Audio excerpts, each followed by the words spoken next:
Assalamualaikum warahmatullahi wabarakatuh. Kita ketemu lagi di video berikutnya, yaitu untuk mengatur ekonomi di pertemuan 10. Di pertemuan 10 kita akan membicarakan tentang inflasi dan pengangguran. Ini adalah poin-poin yang akan kita bahas di pertemuan 10 ini. Oke, langsung ya di yang pertama saja. Oke, apa itu inflasi? Nah, inflasi itu kan intinya adalah kenaikan harga barang yang sifatnya terus-menerus dan secara bersifat umum dan terus-menerus. Jadi dibilang inflasi karena intinya adalah harganya naik, ya. Lalu naiknya gimana? Karena dibandingkan dengan harga sebelumnya. Jadi namanya kenaikan tapi ada perbandingannya. Terus yang kedua, bersifat umum maksudnya gini, bukan cuma satu dua barang yang naik tapi ada beberapa barang yang naik, itu namanya inflasi. Kalau cuma satu barang saja yang naik itu nggak bisa dibilang inflasi, ya gitu kan. Lalu hal itu, si kenaikan harga barang itu terjadinya terus menerus, ya. Jadi minimal selama triwulan berarti berapa? Selama 3 bulan, minimal selama 3 bulan itu barangnya terus naik harganya. Kalau misalnya naiknya cuma satu waktu, cuma seminggu, itu tidak bisa dibilang inflasi, ya. Nah, inflasi itu kalau kita lihat dari secara analisis permintaan atau penawaran agregat, itu maksudnya agregat itu permintaan total ya terhadap suatu barang selama 1 tahun. Jadi memang ada perpindahan di sepanjang kurva, ya. Kalau masih ingat, kita sudah membicarakan apa itu kurva permintaan, apa itu kurva penawaran. Kalau yang lupa silakan dibaca-baca lagi, dibuka lagi yang kemarin, ya. Jadi itu perubahannya di sepanjang, kalau masih kan di sepanjang kurva itu namanya perubahannya inflasi. Jadi naik turun di sepanjang kurva itu, ya, naik turun yang di sepanjang, bukan yang kurvanya pindah ke atas pindah ke bawah, ya, tapi dia naik turun di sepanjang itu namanya inflasi gitu kan. Jadi itu perubahannya hanya pada tingkat harga umum, bergeraknya di situ. Jika yang berubah, nah kalau yang berubah itu adalah faktor-faktor yang dianggap ceteris paribus, itu maksudnya apa? Jadi faktor yang tidak berubah. Jadi gini, kan kalau yang berubah cuma harga, dia kan bergerak di sepanjang grafik kan. Tapi kalau misalnya yang berubah banyak, bukan cuma harga, apa-apa berubah gitu, pendapatan berubah, iklim berubah, terus ada peraturan baru, berarti kan shifting. Nggak, shifting apa? Kurvanya bergeser, either naik atau either turun dari titik normal, ya. Nah, di sini juga kalau ada inflasi itu biasanya, atau kalau ada perubahan di permintaan atau penawaran itu, maka itu akan juga dipengaruhi sama kebijakan moneter, ya kan. Ini sebenarnya ngebrief aja, karena nanti detailnya kita akan ngebahas di topik khusus untuk kebijakan moneter itu apa. Jadi simpel gini, kalau kebijakan moneter itu yang melakukan adalah bank sentral. Tahu ya siapa bank sentral? Inti dari kebijakan moneter itu adalah mengatur jumlah uang beredar, ya. Kalau misalnya uangnya dianggapnya kurang nih yang beredar gitu kan, misal gini, salah satu hal yang menyebabkan inflasi itu adalah misalnya kenapa harga tinggi, karena uang yang beredar di pasar atau di masyarakat itu lebih dikit. Nah, berarti kan kalau gitu kenapa mereka masih nambahin kan jumlah uang yang beredar. Tapi kan kalau pemerintah nambahin jumlah uang yang beredar, bukan pemerintah sekadar ngebagi-bagiin duit kan, enggak.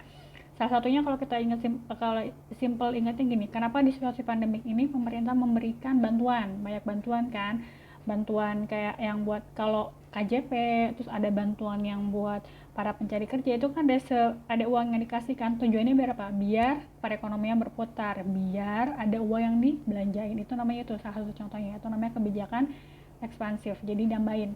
Nah, kalau kebijakan uang kata itu, jadi kebanyakan nih jumlah uang, jadi mesti ditarik. Contohnya biasanya sih kalau kebijakan uang ketat, misalnya ini simpelnya kalau nilai tukar rupiah terhadap dolar, ya kan. Biasanya salah satu ya, bukan salah satunya penyebab. Misalnya kebanyakan biasanya kalau di akhir tahun itu, ini kalau bukan lagi pandemi, itu biasanya nilai tukar dolar itu meningkat. Karena apa? Orang banyak minta, ya kan. Dolarnya tuh banyak orang butuh karena pada pengen jalan-jalan ke luar negeri gitu kan. Hasilnya apa? Akhirnya kan kalau kayak gitu, si nilai rupiahnya melemah kan gitu kan. Nah, itu akhirnya pemerintah nambahin tuh. Pemerintah ngejual si ngejual dolarnya dia biar yang di pasaran tuh lebih banyak. Jadi secara kalaupun naik, kalau jumlah uang yang beredar lebih banyak, maka diasumsikan dia akan nilai tukarnya itu akan lebih turun gitu. Nah, terus yang kedua, kebijakan fiskal. Nah, kalau kebijakan fiskal ini kan kalau ini yang dilakukan oleh pemerintah. Jadi yang dipengaruhi apa? Anggaran belanja pemerintah, ya kan? Baik pemerintah mau ngetatin budgetnya atau mau meluskan budgetnya, biasanya caranya cuma dua, dari pajak sama anggaran belanjanya. Jadi dari pajak sama mungkin subsidi, ya kan, sama belanja negaranya. Nah, inflasi itu secara umum dibedakan jadi cuma dua ya. Ada namanya demand pull inflation sama cost push inflation. Demand, kalau demand, nah namanya adalah demand pull. Demand pull, ingat ya, pull itu menarik. Jadi kenapa? Karena banyaknya orang yang minta, akhirnya harganya tuh jadi naik. Nah itu namanya demand pull, ya kan, bisa dilihat itu kan. Kenapa? Karena yang mau beli banyak, tapi yang ngejual segitu-gitu aja atau dikit, akhirnya harganya jadi naik. Itu namanya demand pull inflation ya. Terus nah, kalau cost push dorong, berarti apa? Harga naik karena apa? Ada perubahan di biaya produksi. Ya, makanya kan dilihat kan tuh naiknya karena ada naiknya harga input pokok. Misalnya kenapa? Misalnya kenapa saya masukin UMP sama BBM? Kan tiap tahun itu pemerintah ngeluarin kan standar UMR atau UMP.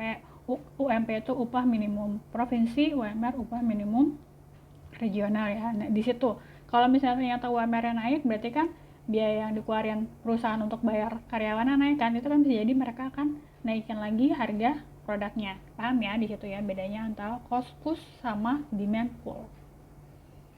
Nah, indikatornya gimana sih lihat apakah kita benar inflasi apa tidak? Ini sebenarnya ada 4 hal di sini yang bisa dilihat kalau secara umumnya pemerintah.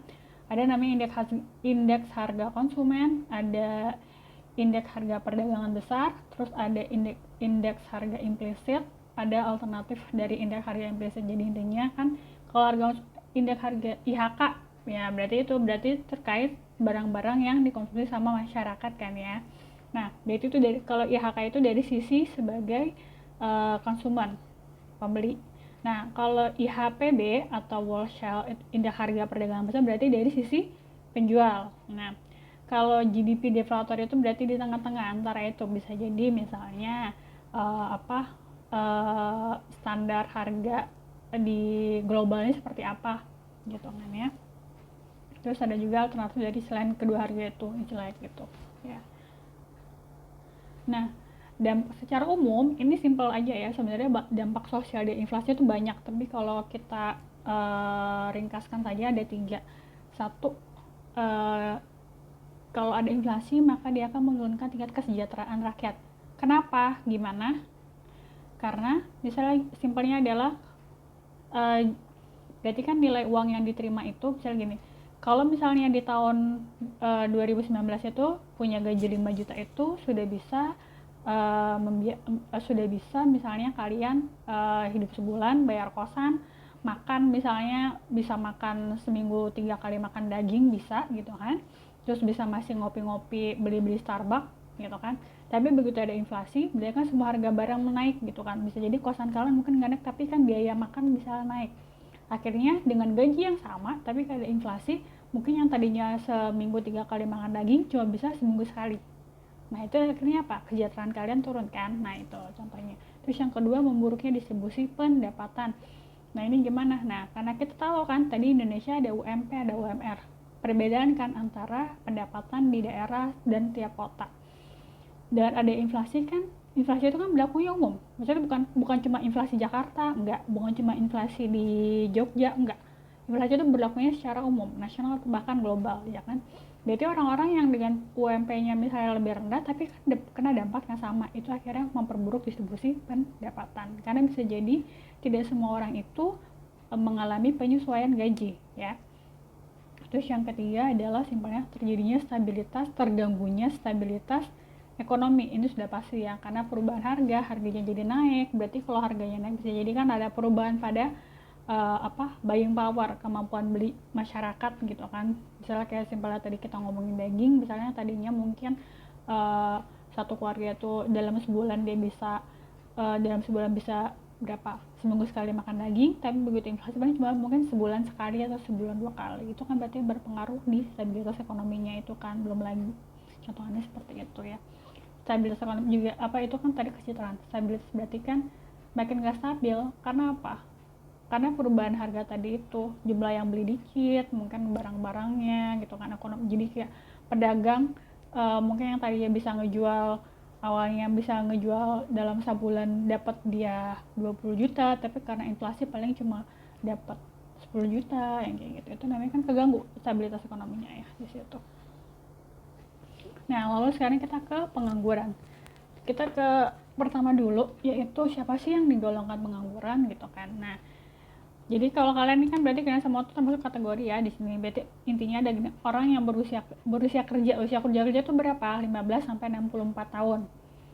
Dan dia telah berusaha mencari kerja namun belum mendapatkan pekerjaan. Itu namanya pengangguran ya. Berarti kalau kalian di bawah usia 15 atau di atas 64 itu tidak termasuk kategori pengangguran. Nah, tipe pekerja itu sebenarnya itu dibagi ada 3.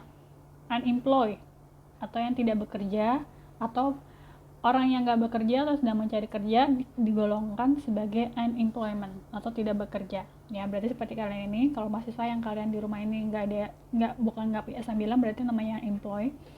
Terus yang kedua underemployment, bekerja tapi nggak penuh. Nah, ini yang kategorinya part timer. Jadi kalau kalian misalnya dalam seminggu itu jam kerjanya kurang dari 35 jam, itu kalian masuk kategori underemployed. Ya, tidak bekerja penuh, part timer kita bilangnya kan. Yang ketiga adalah berarti pekerja penuh. Siapa nih bedanya? Berarti dia dalam seminggu bekerjanya mencapai 35 jam atau lebih ya. Nah, lalu jenis pengangguran. Secara pengangguran itu, jadi ngomongin pengangguran itu bukan cuma ada satu tipe ya. Pengangguran itu ada banyak. Ini simpelnya ada 4. Ada yang namanya frictional, struktural, siklus, sama musiman. Frictional itu siapa? Nah, ini yang dimaksud frictional adalah orang-orang yang mereka rela menganggur karena demi mendapatkan pekerjaan yang sesuai dengan harapannya, ya kan?